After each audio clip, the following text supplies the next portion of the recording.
நம்ம பார்க்க போகிறது 6ஆம் வகுப்பு பருவம் 1ல் எந்திர உலகம் 3வது பாடம். சரிங்களா? அகர வரிசையில் அறிவுரைகளை சொல்லும் இலக்கியம் எது? ஆத்திச்சூடி. அகர வரிசையில் அறிவுரைகளை சொல்லும் இலக்கியம் எது? ஆத்திச்சூடி. அப்துல் கலாமின் சுயசரிதை நூல் எது? அக்னி சிறகுகள். அப்துல் கலாமின் சுயசரிதை நூல் எது? அக்னி சிறகுகள். அப்துல் கலாம் எந்த புத்தகத்தை படித்தபோது அறிவு, தன்னம்பிக்கை, மகிழ்ச்சி ஆகிய 3ஐயும் பெற்றார்? விளக்குகள் பல தந்த ஒளி. அப்துல் கலாம் எந்த புத்தகத்தை படித்தபோது அறிவு, தன்னம்பிக்கை, மகிழ்ச்சி ஆகிய 3ஐயும் பெற்றார்? விளக்குகள் பல தந்த ஒளி. அறிவியல் ஆத்திச்சூடியை இயற்றியவர் யார்? நெல்லை சு.முத்து. அறிவியல் ஆத்திச்சூடியை இயற்றியவர் யார்? நெல்லை சு.முத்து. இந்தியாவிற்கு அறிவியலுக்கான முதல் நோபல் பரிசை பெற்றுத்தந்தவர் யார்?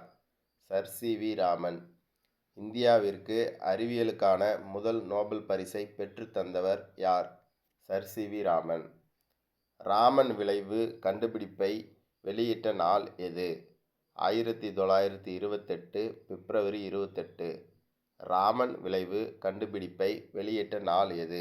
1928 பிப்ரவரி 28. ராமன் விளைவை கண்டுபிடித்தவர் யார்? Sir C V. ராமன். ராமன் விளைவை கண்டுபிடித்தவர் யார்? Sir C V. ராமன். உலக சதுரங்க வெற்றியாளர் கேரி கேஸ்பரோவ் என்பவரை வெற்றி கொண்ட மீத்திறன் கணினியின் பெயர் என்ன? Deep blue. உலக சதுரங்க வெற்றியாளர் கேரி கேஸ்பரோவ் என்பவரை வெற்றி கொண்ட மீத்திறன் கணினியின் பெயர் என்ன? Deep blue.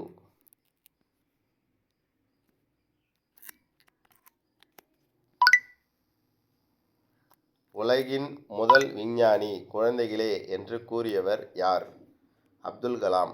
உலகின் முதல் விஞ்ஞானி குழந்தைகளே என்று கூறியவர் யார்? அப்துல் கலாம். உலகிலேயே முதல் முறையாக ரோபோவுக்கு குடியுரிமை வழங்கியுள்ள நாடு எது? Saudi Arabia. உலகிலேயே முதல் முறையாக ரோபோவுக்கு குடியுரிமை வழங்கியுள்ள நாடு எது? Saudi Arabia. ஐக்கிய நாடுகள் சபையால் புதுமைகளின் வெற்றியாளன் எனும் பட்டம் சூட்டப்பட்ட ரோபோ எது? சோபியா. ஐக்கிய நாடுகள் சபையால் புதுமைகளின் வெற்றியாளன் எனும் பட்டம் சூட்டப்பட்ட ரோபோ எது? சோபியா. ஔடதம் எனும் சொல்லின் பொருள் என்ன? மருந்து. ஔடதம் எனும் சொல்லின் பொருள் என்ன? மருந்து. Sir C V. ராமன் விளைவை கண்டுபிடிக்க காரணமாக இருந்தது எது? கடல் நீரின் நீல நிறம். Sir C V. ராமன் விளைவை கண்டுபிடிக்க காரணமாக இருந்தது எது? கடல் நீரின் நீல நிறம். சொல்லின் இடையில் மட்டுமே வருபவை எவை? ஆயுத எழுத்து. சொல்லின் இடையில் மட்டுமே வருபவை எவை? ஆயுத எழுத்து. தம்மை ஒத்த அலைநீளத்தில் சிந்திப்பவர் என்று அப்துல் கலாம் அவர்களால் பாராட்டப்பட்டவர் யார்? நெல்லை சு.முத்து. தம்மை ஒத்த அலைநீளத்தில் சிந்திப்பவர் என்று அப்துல் கலாம் அவர்களால் பாராட்டப்பட்டவர் யார்? நெல்லை சு.முத்து. தேசிய அறிவியல் தினம் கொண்டாடப்படும் தினம் பிப்ரவரி 28. தேசிய அறிவியல் தினம் கொண்டாடப்படும் தினம் பிப்ரவரி 28. புதிய ஆத்திச்சூடியை இயற்றியவர் யார்? பாரதியார். புதிய ஆத்திச்சூடி இயற்றியவர் யார்? பாரதியார். மொழிக்கு இறுதியில் வரும் உயிர் எழுத்துக்களின் எண்ணிக்கை 12. மொழிக்கு இறுதியில் வரும் உயிர் எழுத்துக்களின் எண்ணிக்கை 12. மொழிக்கு முதலில் வரும் உயிர் எழுத்துக்களின் எண்ணிக்கை 12. மொழிக்கு முதலில் வரும் உயிர் எழுத்துக்களின் எண்ணிக்கை 12. ரோபோ எனும் சொல்லின் பொருள் என்ன? அடிமை. ரோபோ எனும் சொல்லின் பொருள் என்ன? அடிமை. ரோபோ எனும் சொல்லை முதலில் பயன்படுத்தியவர் யார்? காரல் கபக். ரோபோ எனும் சொல்லை முதலில் பயன்படுத்தியவர் யார்? காரல் கபெக்.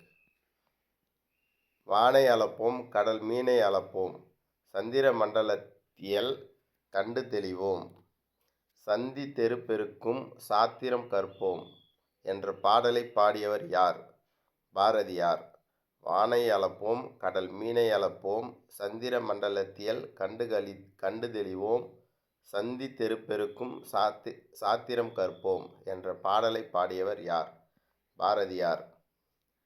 விளக்குகள் பல தந்த ஒளி என்னும் நூலை எழுதியவர் யார்?